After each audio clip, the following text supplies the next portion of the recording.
Hi everyone, welcome back to my channel Prachi Swaraj के vlog में आप सभी का खूब सारा स्वागत है। तो अभी फ़िलहाल हम लोग जाने वाले हैं हॉस्पिटल। उससे पहले मैं आप लोगों से कुछ ज़रूरी बात करना चाहती हूँ। कल जब मैं हॉस्पिटल में थी, डिलीवरी हुआ, उसके बाद से मैं दूसरे हॉस्पिटल भी चली गई थी। जस्ट उसके साइड में ही गवर्नमेंट हॉस्पिटल है, तो वहाँ चली गई थी क्योंकि अचानक से मुझे फ़ोन आया मेरे ससुराल की तरफ से। लड्डू के पापा ने भी बताया मुझे और मेरे जेठ जी ने भी बताया कि जो हमारी चाची सास हैं उनका ना बीपी बहुत ज़्यादा हाई हो गया है और ना थोड़ा पैर हाथ टाइट हो रहा है। तो वो लेके उनको डॉक्टर रेफ़र कर दिया है कि गवर्नमेंट हॉस्पिटल लेके जाइए। मेरा बिंदी थोड़ा टेढ़ा है। तो उनका बीपी था 180 और मेरी मम्मी का बीपी 210 हुआ था अभी हाल फिलहाल। कल मेरी मम्मी का बीपी था 174, 174। तो 180 हुआ था, तो मेरे को लगा कि जैसे मम्मी का हाल है वैसा हुआ होगा कि हाँ मतलब बीपी हाई हुआ है, उल्टी वगैरह हुआ होगा। जब मैं गई उनको देखने, क्योंकि मेरे ससुराल के ऑलमोस्ट मेरे मतलब उनके तो बेटे बहू सब लोग थे। एक बेटे हैं, एक बहू है, बाकी उनकी बेटी भी थी। तो मेरी ननद भी गई और मेरी बुआ जी भी गई थी, बुआ सास जो मेरी हैं वो गई थी। तो फिर मैं भी वहाँ पे पहुँची। गई तो सिटी स्कैन के लिए वो गई थी। मेरे दिमाग में आया ही नहीं, क्योंकि मेरा कल माइंडसेट था कि मुझे आज तो कोई वीडियो नहीं वैसे शूट करना है। और मेरे को दिमाग में आया ही नहीं कि मैं मतलब वैसे शूट करूँ। वैसे मैं इन लॉज की फैमिली का वैसे करती ही नहीं, मुझे नहीं पता मैं वैसे वैसे कितनी बार बोल रही हूँ। तो मैं जब गई तो मैंने उनका सिचुएशन देखा। अगर मैं आपके साथ शेयर करती ना तो आप सब लोग अलर्ट हो जाओगे। जिसकी भी बीपी हाई हो रही है, इसको हल्के में मत लो आप लोग।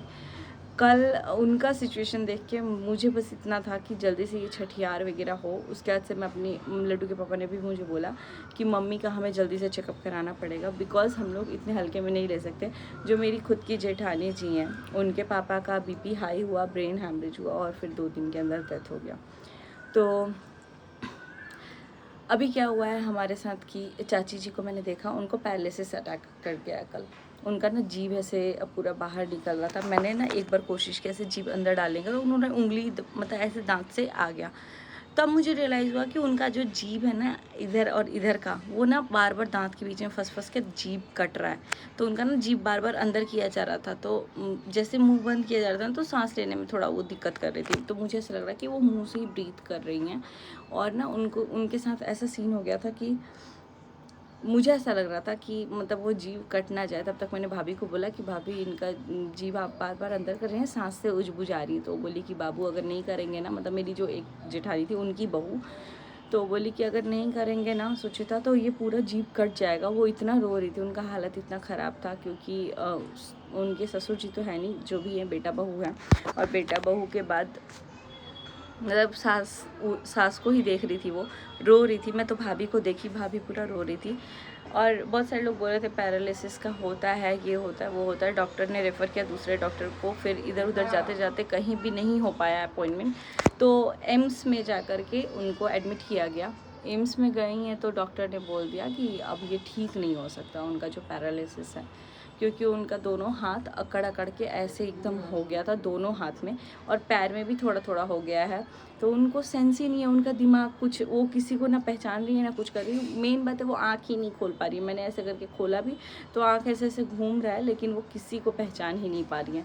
तो अब बात इतनी हुई है कि मुझे जहाँ तक मतलब लगा ना कि शायद ये पैरालिसिस अटैक है, हम लोग अगर कहीं दिखाएंगे तो हो जाएगा, लकवा मार दिया है। बट डॉक्टर के पास गए एम्स में, अब वो क्या हुआ है, वेंटिलेटर पे है। ठीक है, डॉक्टर ने बोला है कि 1 या 2 दिन की बात है बस, अब वो नहीं बच पाएंगी। तो हम लोग, मैं तो कल से मेरे दिमाग में सिर्फ इतना ही है। और आपको ये बता दूं कि उनके साथ उनके बेटे बहू गए हैं, लड्डू के पापा गए हैं, और मेरे एक और चाचा जी हैं, वो गए हैं, जो जिनके बेटे हमारे साथ बैंगलोर में रहते हैं, वो उनके पापा गए हैं। तो लड्डू के पापा को सब लोग मुझे पूछा कि मतलब ये जा रहे हैं। तो मैं बोली कोई बात नहीं आप जाइए, क्योंकि यहाँ पे चीज़ें हो चुकी थी, बेबी हो चुकी थी और हम लोग देख भी लिए थे। और मैंने बोला कि आप जाके एक बार देख लो लड्डू के पापा को। वो जा कर के आए और आके वो भी देखे। और मैं जब तक उस हॉस्पिटल में थी तो वो भी इस हॉस्पिटल में आके देख लिया, और जल्दी फटाफट से निकल के हम लोग मतलब आ गए। तो अभी क्या हुआ कि एम्बुलेंस में बैठ के चाची जी को लेकर के वो लोग सब लोग चले गए गोरखपुर। तो अभी लड्डू के पापा वहीं हैं। वहाँ से आई तो मैं आद्या लड्डू पूरा रात भर लड्डू के पापा को ही ढूंढ रहे थे, बिकॉज अब 10 दिन से वो लोग साथ में हैं, 10 दिन से ऊपर ही हो गया, 12 दिन। तो उन उन लोग को था कि पापा तो साथ में गए थे, मम्मी के कहाँ चले गए पापा। तो हमें भी नहीं पता था कि मतलब ऐसा कुछ हो जाएगा। बाकी मेरे जेठ जी का भी फ़ोन आया है घर से, वो चीज़ें मुझे नहीं लगता कि अभी डिस्कस करने की ज़रूरत है। आई जस्ट होप कि चाची में थोड़ा सा सुधार आए और उनका जो मतलब कुछ भी हम लोग मतलब उनको वापस ठीक से होता हुआ देख पाए। अब डॉक्टर ने आंसर दे दिया, बट वही है ना कि एक लास्ट होप और मिरेकल मुझे नहीं पता कि कितना वो होगा, बट मेरा दिल कह रहा है कि एक बारी मतलब हम लोग ट्रस्ट तो कर सकते हैं भगवान पे, क्योंकि भगवान कुछ सोच समझ के ही सब कुछ करते हैं।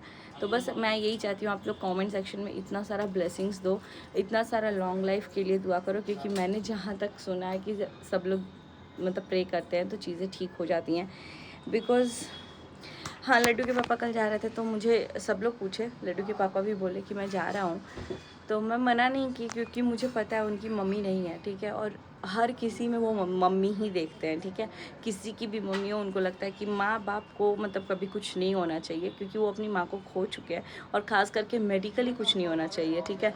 और उस टाइम पे आपको जितना फाइनेंशियली किसी को भी हेल्प करना पड़े ना, करना चाहिए। तो कल कुछ ऐसी चीज़ें हुई, मैं अगर उनको हेल्प करना चाह रही थी तो भैया बोले कि नहीं मैं कर रहा हूँ। तो हम लोग मिला जुला करके, हमें पता है कि वो चाची हैं, मम्मी नहीं है, लेकिन हाँ, मुझे ये भी पता है कि वो किसी ना किसी की तो मम्मी है, और माँ का होना बहुत बड़ी बात होती है। उनको एम्बुलेंस में लेके गए, और सबसे पहले मुझे कॉल आया, मुझे लगा कि वो बोल रहे हैं कि अब हम लोग इतने लोग हो गए हैं तो मैं आ रहा हूँ, हम लोग नहीं जाएंगे। बट उन्होंने मेरे को फ़ोन करके बोला कि सुची, जैसे ही छठियार होता है अगले दिन मम्मी को हम लोग गोरखपुर लेके जाएंगे। तो मैं बोली क्यों?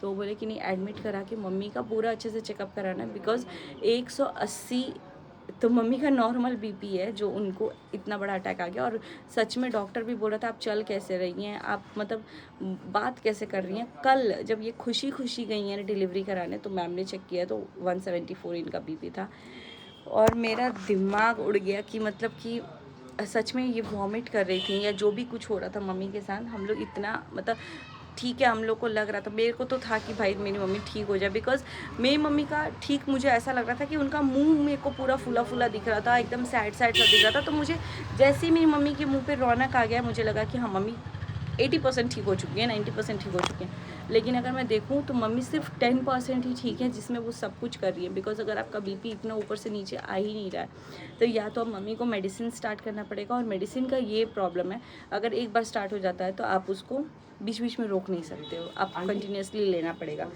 तो अभी बस मैं यही होप कर रही हूँ कि मम्मी, हम लोग ये सब चीज़ें हो, हाँ, हंसी खुशी, मम्मी का बीपी लो होना स्टार्ट हो, भगवान करे। और इनको अब हम लोग जल्दी से लेकर के जाएंगे, डॉक्टर के पास दिखाएंगे ये सब सिचुएशन होने के बाद, क्योंकि अभी छठियार वगैरह होता है हमारे यहाँ पे।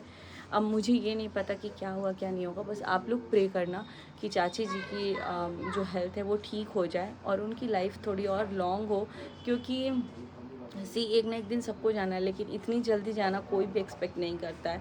और मैं तो नहीं चाहती हूँ कि हमारे घर में कोई भी चीज़ हो, मतलब कि यार नहीं पता कब किसको क्या हो जाए। लेकिन कल वो अच्छे खासे से उठी हैं, खाई हैं, पी हैं, उसके बाद उनको ये अटैक आ गया है। तो मेरे पापा भी गए थे देखने, हम लोगों का एकदम मतलब मेरा तो देख के उनको हालत ख़राब हो गया।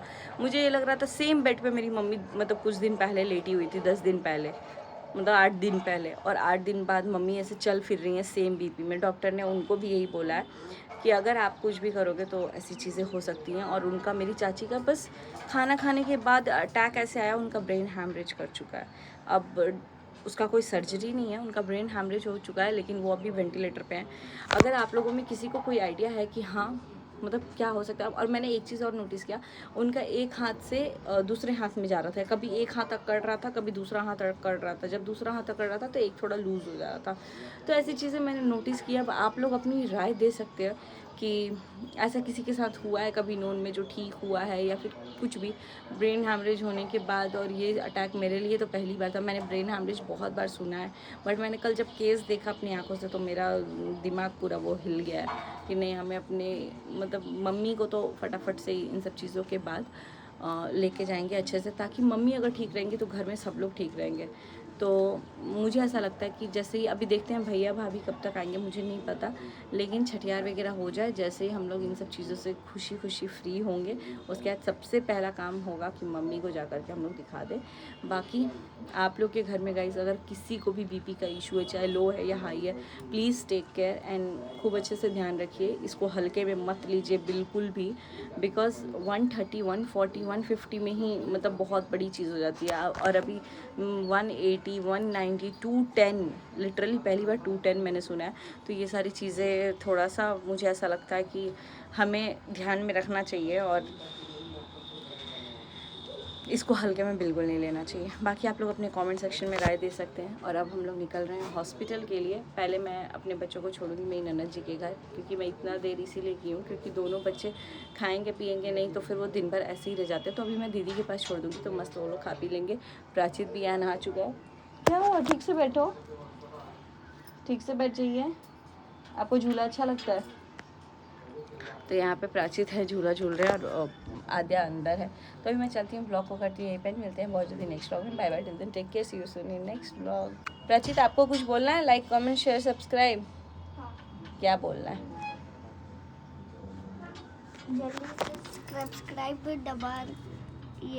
जल्दी से सब्सक्राइब दबाइए। हाँ। उससे क्या होगा? आपको कौन सा बटन अच्छा लगता है? लाइक बटन नहीं, मतलब सिल्वर बटन, गोल्डन बटन या फिर diamond play button. Oh my God, but ये आप घुटने ऐसे करके क्यों सो रहे हैं? आप तो बिग बेबी हैं, बिग बेबी। और पापा ये डायमंड प्ले बटन के लिए 10 मिलियन रुपीस नहीं, सब्सक्राइबर्स। सब्सक्राइबर्स। चलिएगा, इस वीडियो को करते हैं, मिलते हैं बहुत जल्दी नेक्स्ट व्लॉग में। Bye bye, till then take care, see you soon. मैं और प्राचित हो गए हैं वाइट एंड ब्लू, चलिए बाय बाय।